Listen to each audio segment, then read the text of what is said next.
Hello, Rob here, and welcome to R&B Reviews. I'm going to try to take a look at some 2020 releases that I've missed before the year is out, and first is a movie that I wanted to see for some time. It is called The King of Staten Island, which is a comedy drama starring Pete Davidson from Saturday Night Live, and the film was directed by Judd Apatow. This movie was originally scheduled for a theatrical release on June the 19th, but instead the movie was released digitally in the United States and Canada through video on demand on June the 12th. Of course, this was because of the movie theaters being closed starting in mid-March because of the pandemic. The movie stars Davidson as Scott. He's a 24-year-old who dreams of becoming a tattoo artist. He also suffers from manic depression because his father, who was a firefighter, died when he was 7. He is still living with his mother, who is an ER nurse. She's played by Marissa Tomei, and he spends his days smoking weed and watching TV with his friends, and his younger sister just graduates high school and heads off to college. But when his mother starts dating another firefighter named Ray, he's played by Bill Burr, it sets off a chain of events that kind of forces Scott to grapple with his grief and move on with his life. Now, King of Staten Island for me was like I was observing the characters and learning about them through the dialogue and their actions. The dialogue can be funny, stinging, and dramatic, and I felt the character development in this movie was really well done for the most part. I felt like I knew the characters, I knew characters like these in real life, or perhaps I could relate to them and their situations in some way. I felt interested in this movie as it developed, and I think the cast did pretty well for the most part. I think Davidson did a great job at playing someone with dreams, but he's kind of holding in his pain, and he doesn't like getting close to people due to his personal issues.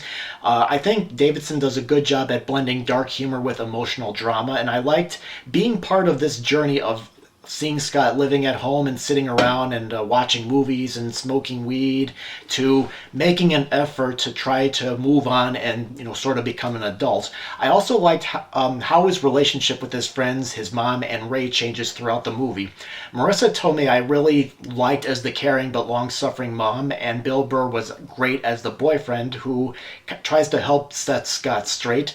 And I think these two, Marissa and Bill Burr, I thought had great chemistry together.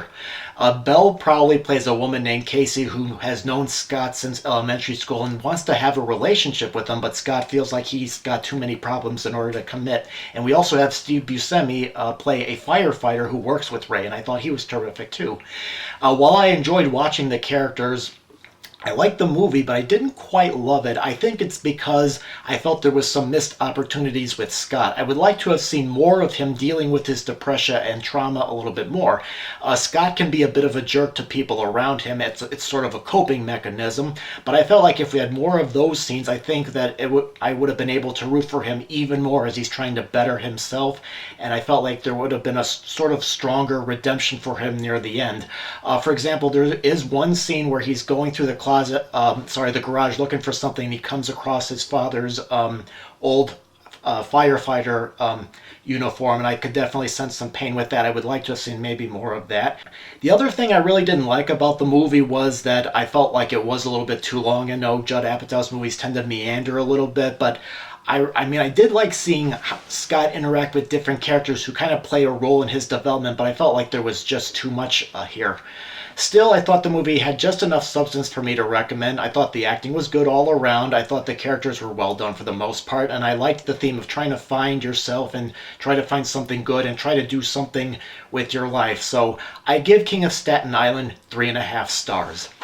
All right, well, if you have seen the movie, what did you think about it? Did you connect with the character of Scott? Did you not? Did you enjoy the movie? Did you not? Please post your comments in the comment box below and let me know your thoughts. And if you have any feedback, please leave those as well. And if you're interested, please check out the page to look at some other movies that you can watch in the comforts of your own home.